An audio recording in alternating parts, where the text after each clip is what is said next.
Chase the Vision with Isaac Mashman.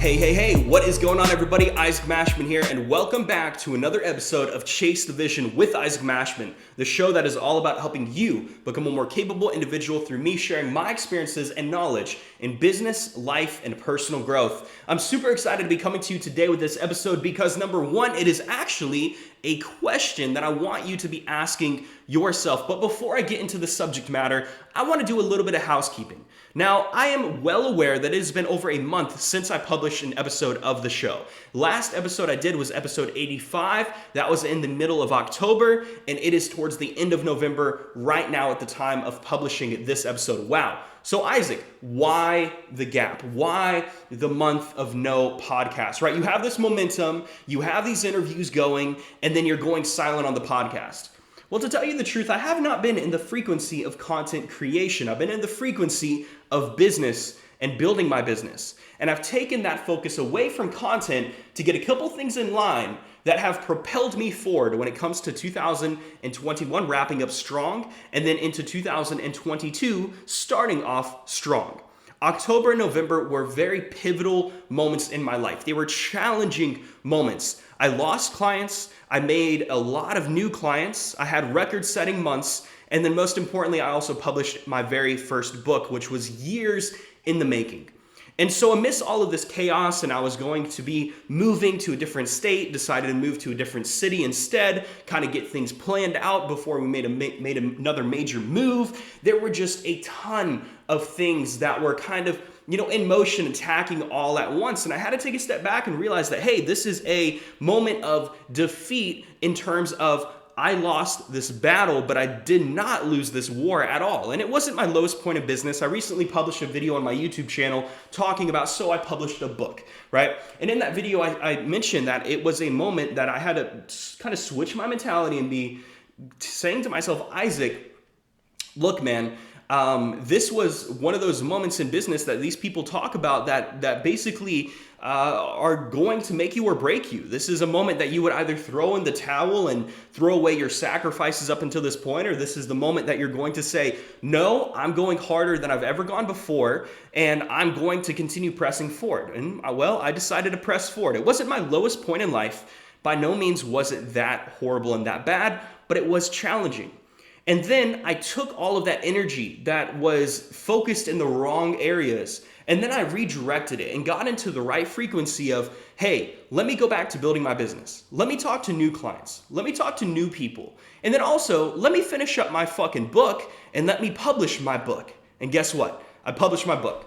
And so that really is testament to saying that whenever the moments that you're really considering, like maybe throwing in the towel and switching gears or making a pivot, it might not be that you should make the pivot. It should actually mean that you should stick with it and you should stay with it and that you should see it through. If you start something, you should see it through if it makes sense in terms of your long-term vision.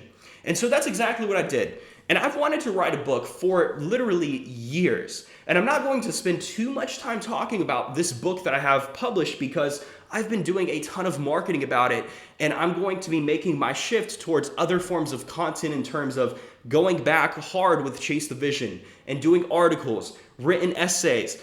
I'm talking about video content, long form, short form, vertical, horizontal, and any other thing that I can come up with that would be creative that can help provide you value and propel the personal brand forward and propel Mashman Ventures forward and my other business ventures that have actually come about from the struggles of October and November. I'm talking literally getting my first piece of property in 2022 and connecting with the right people that I would have otherwise not connected with had I worked with another client or had some of those business deals actually occurred. And it's super interesting how everything works out in the end if you decide to see it work out.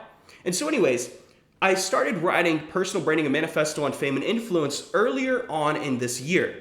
And I've wanted to write books for several years now. I have half a dozen plus titles in my phone with a paragraph or two each, but I never got far in any of these different books because I just didn't feel engaged. I didn't feel passionate, to use that word, and I'm not one who talks about passion too much, but I wasn't really feeling the subject matter.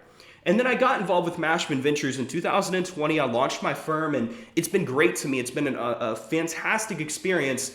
But I started to understand that personal branding is something that many people might have heard of, but they don't necessarily understand. And so I started writing the book, and as soon as I had the name and the first sentence of the book down pat, everything started to flow. And in the following months, I would write whenever I felt like I had a good thing to talk about and a good thing to mention and put down on paper. And so I published the book.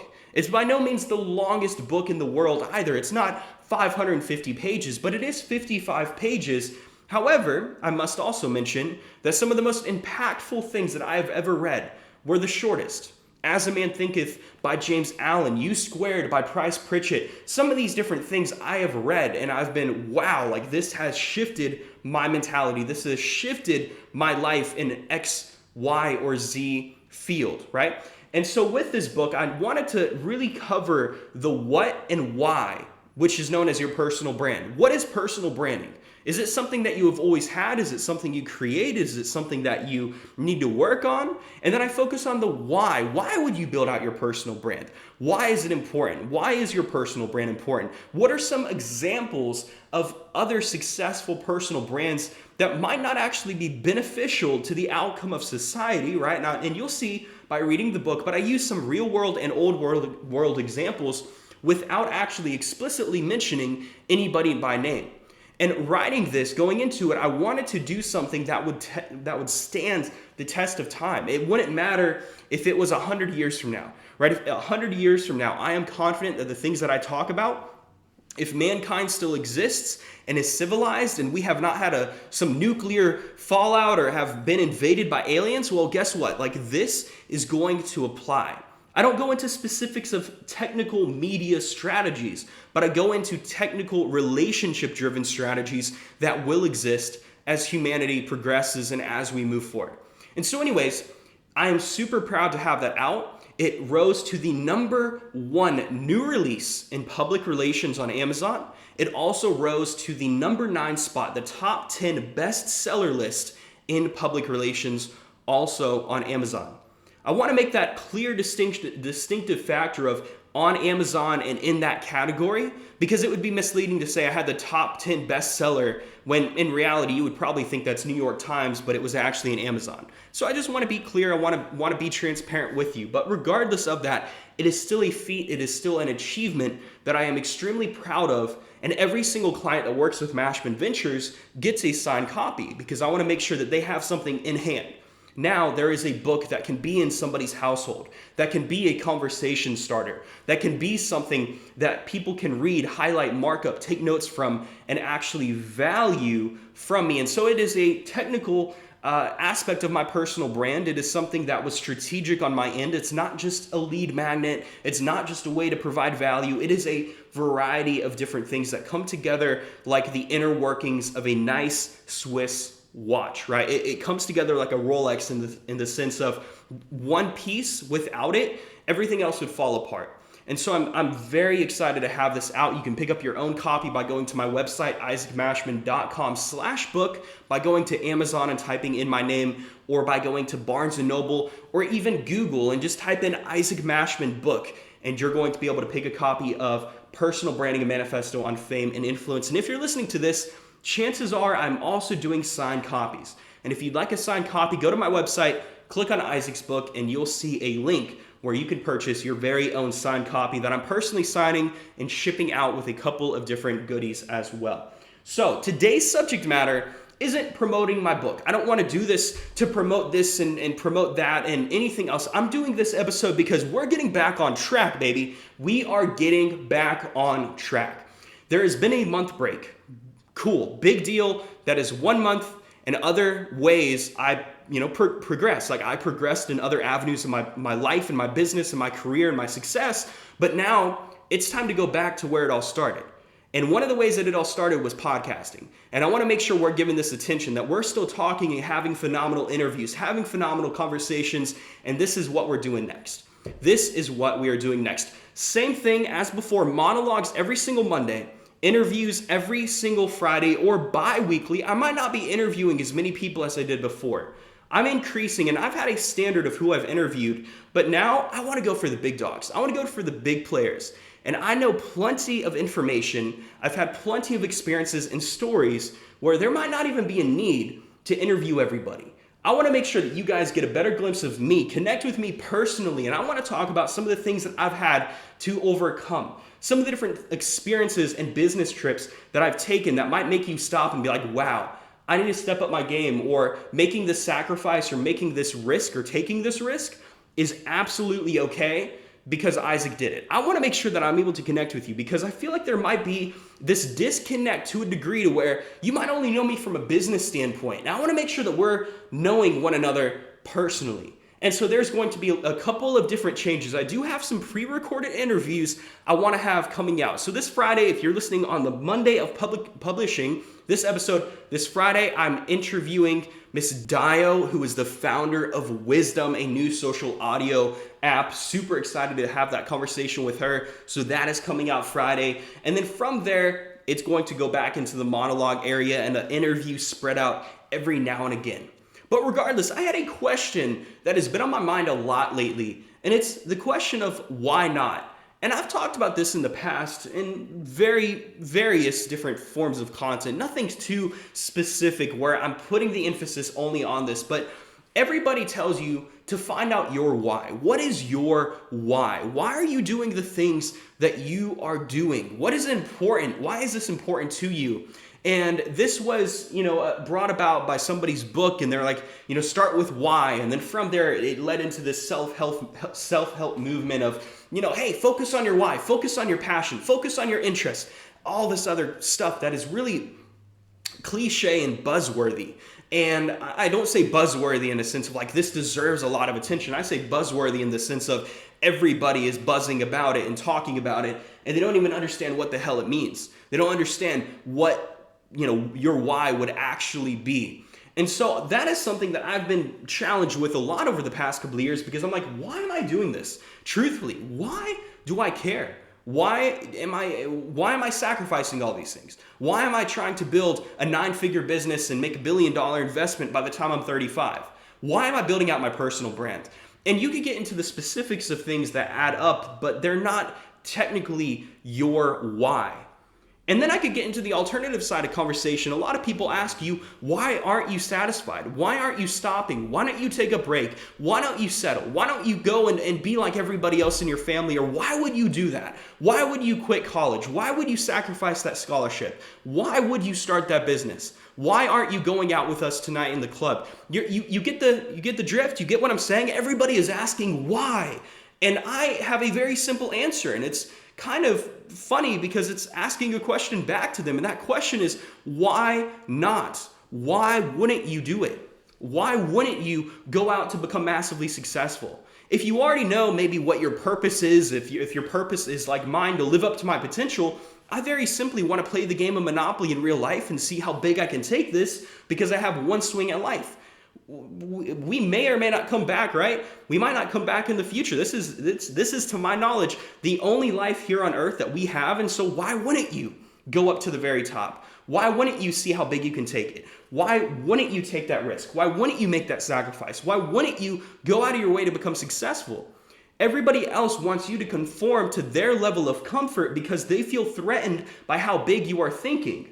And although they are not maliciously going out for you and gunning for you, saying, oh, you need to settle, you need to stop, you're stressing yourself out, they are thinking from the level of thought that they are currently on. They are thinking based on their own current circumstances or previous life experiences.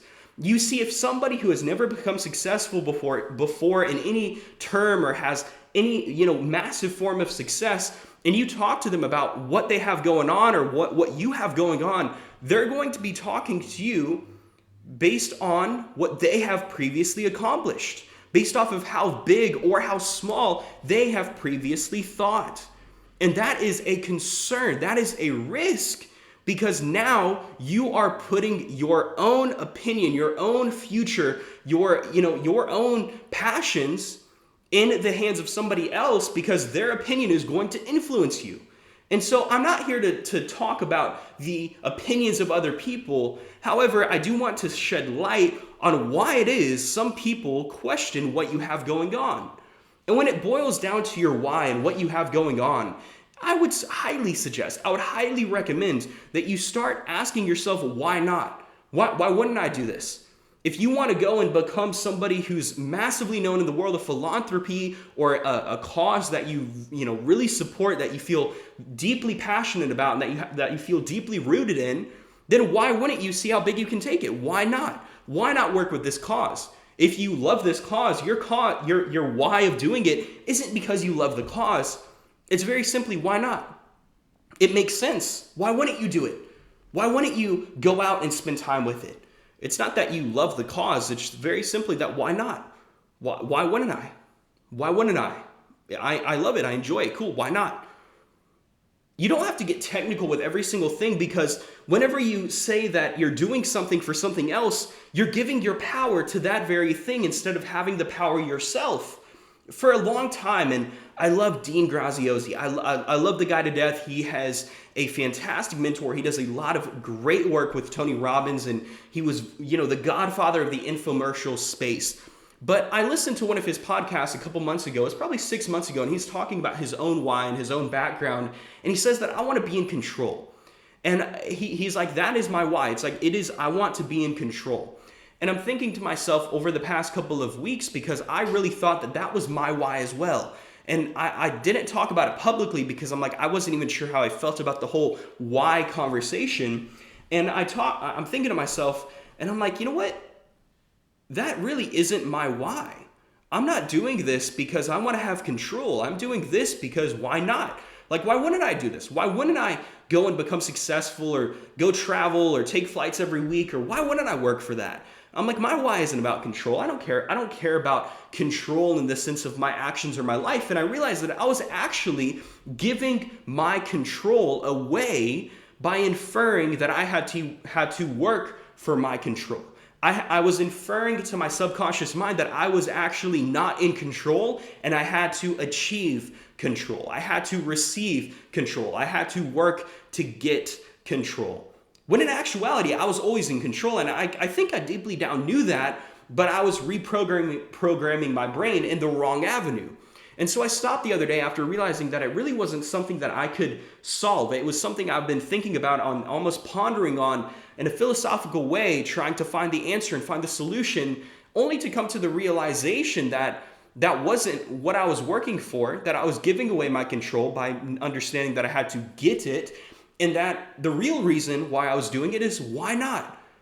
Why wouldn't I do it? Because any other answer and any other thing that you talk about, that you try to, throw in, I'm doing this for my family, I'm doing this for that, it's taking away some of your focus. And you should be working, in a sense, to help other people. But at the end of the day, you're the only person that's going to be lying in your coffin. You should be asking yourself, why not? Why wouldn't I do this? Make this a game. And if you could simplify this conversation, it would be to gamify your success. It would be to turn what you have going on into a game where there is a level, where there is this consistent hierarchy of achievement. You could go bigger and stronger and higher, and that could, to a degree, make you feel like you can never be satisfied. But I think the satisfaction is to be found in understanding that you're working for something greater. And at that moment in the future, I think that if you ever want to stop, you're going to know when it is you want to stop. There's a reason that some successful people, go and decided to take other routes, that were super hungry and ambitious, that all of a sudden they stop and sell everything, or they go and retire on a yacht and take a trip around the world. But alternatively, there's this conversation where a lot of people are afraid to get into this mentality because they think that they will never feel satisfied. And I think that fear holds a lot of people back because they're anxious about something that may or may not happen in the future. And that anxiety is a pre-existing condition. It's a condition that is not pre-existing, actually. It's a condition that is created and shaped and manipulated and instilled in your own mind out of fear of having to do extra work You have to understand that in order to achieve this, you have to put in more work, yes, but you're not stopping and you're not going to not take this initial leap of faith because, look, you may or may not feel satisfied in the future. If you want to stop and you want to call it quits or you want to retire or take a step back, then cool. You're going to know when you want to do that. But in the meantime, I'm here to tell you that you should probably go all in with it. I'm here to tell you that there is absolutely no reason for you to not do what you want to do. Answer this question. Why not? Why not? Why wouldn't you? That is all I have for you today, guys. Thank you so much for tuning into this episode of Chase the Vision with Isaac Mashman. Be on the lookout for new episodes every single Monday and every single Friday. And make sure to let me know your thoughts. Leave a review, rate, review, and subscribe to this. This helps me understand how many people are listening. And I am not running advertisements on this podcast, and I never will run an external advertisement. So do your due diligence, spread the word, and I'm happy and grateful for each and every one of you. Much love.